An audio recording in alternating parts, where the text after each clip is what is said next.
राधे राधे, जय श्री कृष्णा। आप सभी का पंकज भक्ति वीडियो चैनल में स्वागत है। आज मैं आप लोगों को बताऊंगी भगवान विष्णु जी का 7वां अवतार राम अवतार। तो आइए जानते हैं आज भगवान विष्णु जी का राम कथा। तो चलिए स्टार्ट करते हैं। और हमारे भक्ति चैनल से जुड़े रहने के लिए हमारे चैनल को सब्सक्राइब करें और इसी तरह के वीडियो को देखने के लिए हमारे बेल आइकन को प्रेस करें ताकि आपको हमारी हर भक्ति वीडियो आपके पास पहुंच सके। तो चलिए स्टार्ट करते हैं। राधे राधे। क्या ये रास्ता सुरक्षित है? जी माता, मैं देखता हूँ। सनातन धर्म में भगवान विष्णु को सृष्टि के पालनहार के रूप से जाना जाता है। जब जब पृथ्वी पर अधर्म बढ़ता है, पाप का भार अधिक हो जाता है और धर्म की हानि होती है, तब तब भगवान स्वयं अवतार लेकर संतों की रक्षा और दुष्टों का विनाश के लिए प्रकट होते हैं। श्री भगवत गीता में भगवान ने स्वयं कहा है, यदा यदा हि धर्मस्य ग्लानिर्भवति भारत तदा आत्मानं सृजाम्यहम्। इसका अर्थ है, अर्थात जब जब धर्म की हानि होती है और अधर्म बढ़ता है तब मैं स्वयं अवतार लेता हूँ। श्री राम अवतार भी इसी दिव्य वचन का प्रमाण है।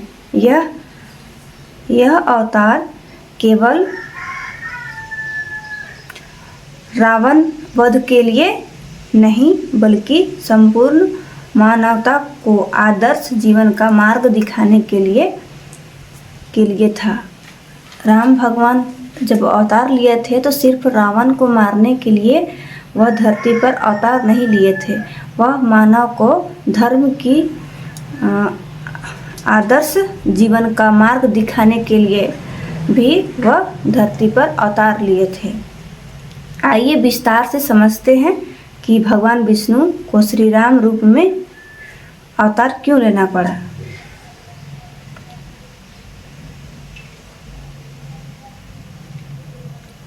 तो पहला है, पृथ्वी पर अधर्म और राक्षसों का अत्याचार।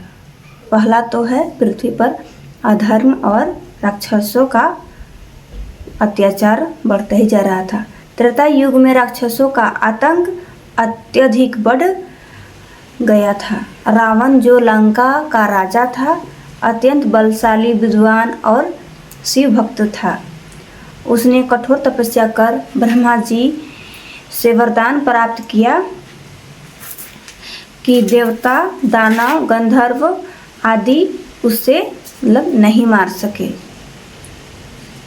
सकते, ऐसा उसने वरदान प्राप्त किया था।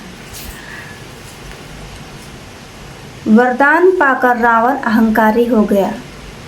उसने स्वर्ग पर आक्रमण किया, देवताओं को पराजित किया और तीनों लोगों में भय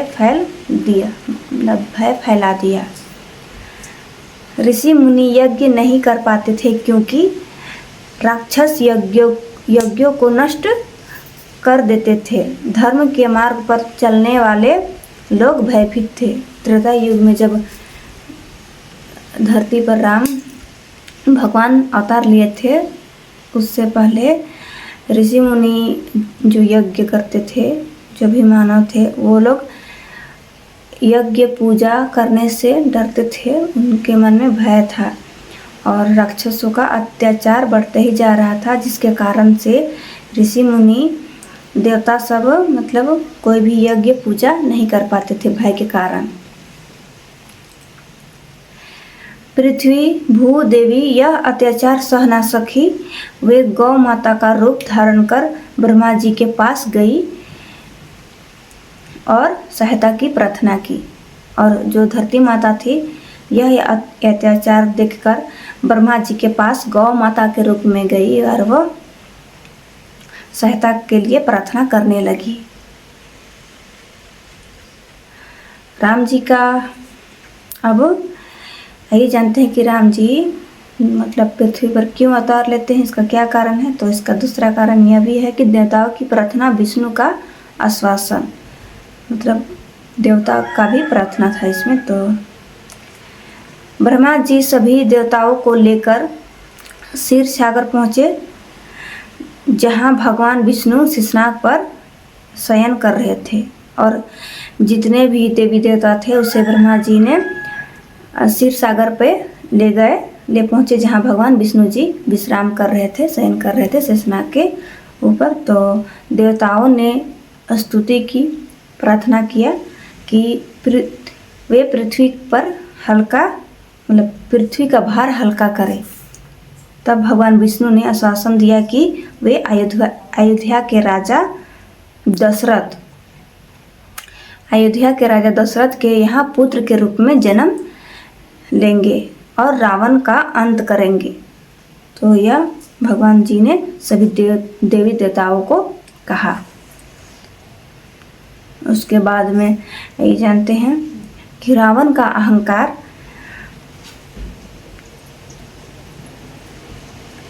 और उसके पाप, जब रावण का अहंकार और उसका पाप बढ़ता ही चला गया, तब राम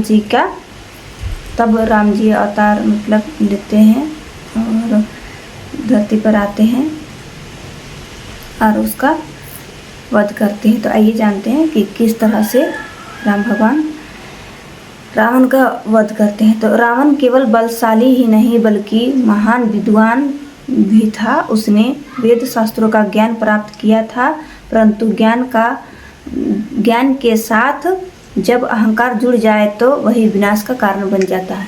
कहा जाता है कि रावण मतलब सबसे बुद्धिमान, ताकतवर और बलशाली था, पर उसका विनाश का कारण उसका अहंकार, उसका घमंड ही बना।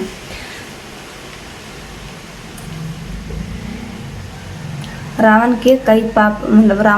ने कई पाप किए। तो ये जानते हैं कि देवताओं को बंदी बनाना, मतलब रावण जब तपस्या करके बहुत बलशाली हो गया, ताकतवर, बुद्धिमान हो गया, तो देवता को ही मतलब बंदी बनाने लगा। ऋषियों के यज्ञों को नष्ट करने लगा। जब ऋषि मुनि यज्ञ करते थे, तपस्या करते थे, वही लोग का उसी यज्ञ को नष्ट कर देते थे। स्त्रियों का अपहरण मतलब करते थे। अपने ही भाई कुबेर का पुष्पक विमान छीन लिया, जो कि सोने का था, जिसमें विमान मतलब वो कहीं आते जाते थे, उसमें बैठकर वो विमान को रावण ने उससे भी छीन लिया। उसका अत्याचार दिन प्रतिदिन बढ़ते गया। अपना भाई का मतलब वो सब कुछ को छीन लिया था कुबेर का। रावण को मनुष्य और वानर से कोई भय नहीं था, क्योंकि उसने वरदान लेते समय मनुष्य को तुच्छ समझा था। जब रावण वरदान ले रहे थे, तब वह मनुष्य और जो भी वानर थे उसको तुच्छ समझ लिया था। यही उसका विनाश का कारण बन गया, और यही उसका विनाश का कारण बन गया कि अब मुझे कोई नहीं मार सकता। रावण के यही एक घमंड और अहंकार बन गया।